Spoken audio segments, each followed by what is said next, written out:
Welcome to Headline News. This is Mark Vello. General Michael Flynn and retired U.S. Force Lieutenant General Thomas McInerney interviewed by WVW-TV. On November 28th, General Michael Flynn, President Trump's former national security advisor, retired U.S. Air Force Lieutenant General Thomas McInerney, and Mary Fanning were interviewed by the WVW-TV network to discuss the current extraordinary situation in the United States. General Flynn, who had been deliberately framed by FBI agents in Obama's administration, gave his first interview since being pardoned by President Trump. General McInerney believes that this year's election is no longer a political issue, but a coup d'etat by a coalition of deep state forces in the United States, who are guilty of treason of the highest order. The biggest evidence of this is the servers seized from Frankfurt, and once the mid-level cheaters were caught, they would point to Biden and Obama along with other figures in the highest levels of the Democratic Party as the ones who ordered the treasonous actions to be carried out.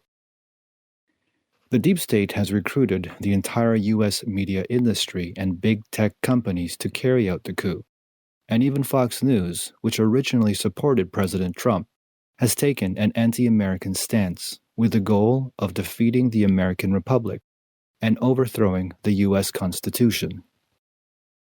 The general said that what we are witnessing now is an unprecedented situation in American history, the most dangerous situation the United States has faced since the Civil War, which took place in 1861 to 1865, and that we are in the midst of a cyber war.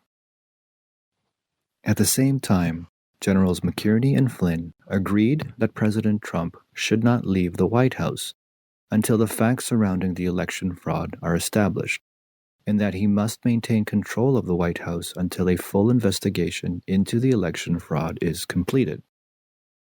Those deadlines are as such: December 14th, the day the Electoral College elects the president, and January 20th next year, the day the president is inaugurated.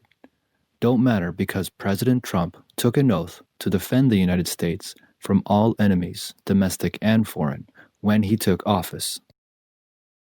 So the White House cannot be put into the hands of a political puppet, such as Biden, who is controlled by American enemies, such as the Chinese Communist Party and Iran. The general said that Biden cannot be allowed in the White House, or else the communists will be in control of the U.S. government, and there will be more turmoil in the U.S. Speaking of the election, General Flynn said he didn't believe for a second that the country would accept Biden as the next president, based on what they knew, which was probably the greatest fraud the United States had ever experienced in history. What is happening in this country is something that absolutely should not be happening. If not corrected, in the next few days, he really cannot imagine what is going to happen to America late December and into the next month. I have a hard time calling it a Democratic Party now, he said. That name has been taken over by the Democratic Socialist Party of America, which has a very loud voice. They are assaulting us, they are assaulting our country and our way of life. They are doing everything they can to pretend that nothing is happening. And then they are claiming that Biden will be our next president. In response to the host's question about whether the United States is facing a new form of war, General Flynn said that this is a comprehensive information war, using the usual mind control in conjunction with the mainstream media and those social media controlled by high-tech companies. He continued to say, the whole operation is about mind control of people. First, there is the selection of a target, and then the repetition of the message. Everyone knows that the mainstream media is a powerful organization, and that includes the high-tech companies, the social media, Facebook, Twitter, etc. Together, they are all trying to control the narratives and tell Americans what they should know rather than letting Americans have all the information and letting each of us decide for ourselves what is important and what is not important.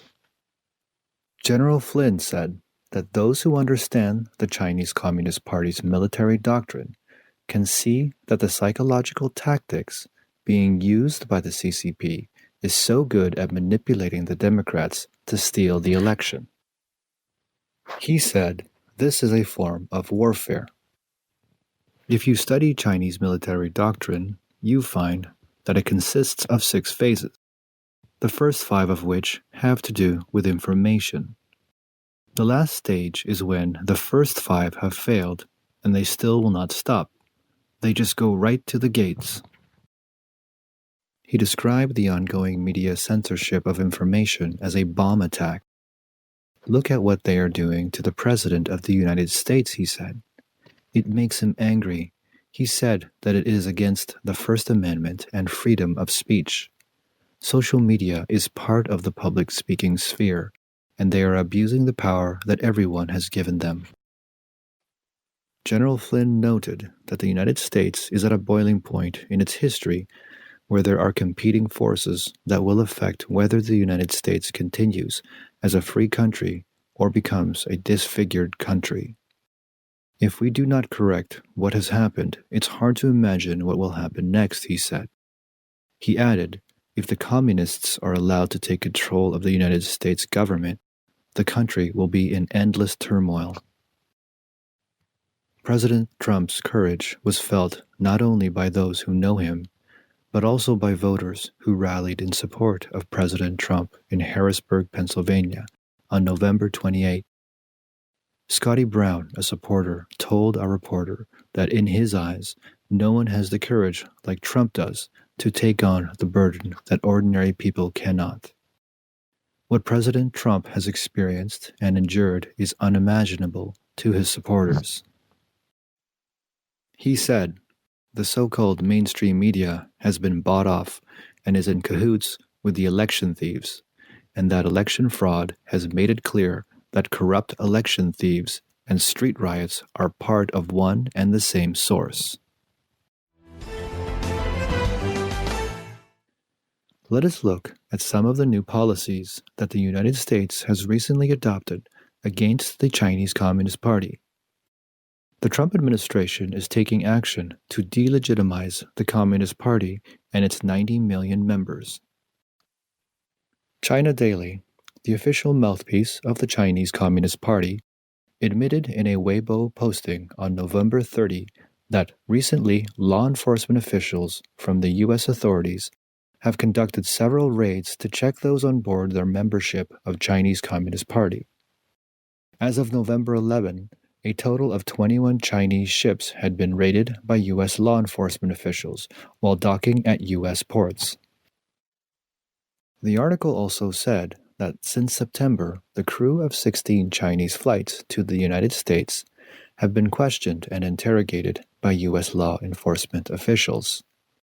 The U.S. authorities have repeatedly questioned them about their Communist Party membership, as well as their reasons for joining the party, sometimes for several hours.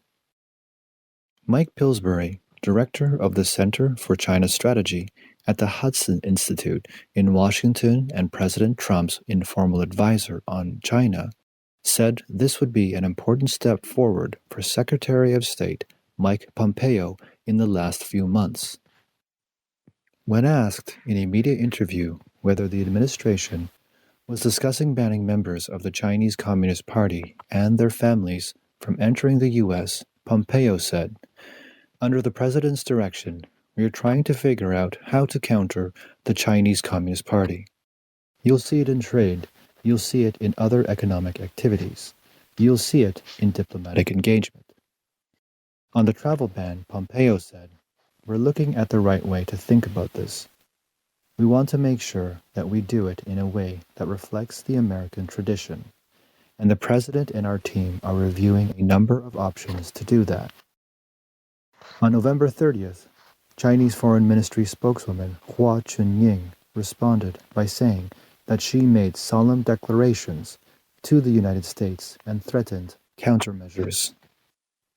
The Chinese government's response was that it had made stern representations to the United States and threatened to take countermeasures.